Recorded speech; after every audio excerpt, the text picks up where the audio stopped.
ننګرهار کې یو NDP نمونوي ښارګوټی جوړوي.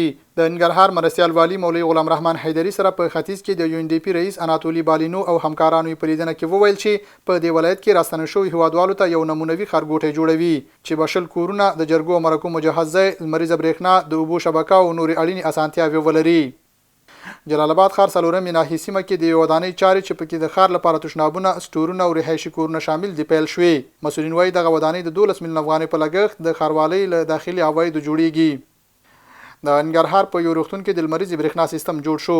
د ننګرهار عام روغتیا ریاست په هڅو د المان موسسې په مالي همکارۍ د بهسود ولسوالۍ د سراچې په اساسي روغتیايي مرکز کې د 15 لمریزې برېښنا سیستم فعال شو.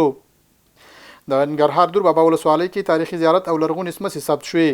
د ننګرهار اطلاعات او کلتور ریاست د هنر او فرهنګ امریت دور بابا ولسوالۍ کې د تاریخي او لرغونو ابداتو د ثبت لړۍ په ترڅ کې د دور بابا تاریخي زیارت او یو شمېر لرغونې سمڅې ثبت کړې.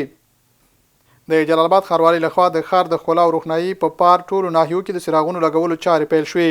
د ښاروالۍ د مسؤلینو په خبره پر دغه پروژه 23 میلیون افغانۍ لګښت راځي چې د کال تر پایه به کارونه بشپړ شي.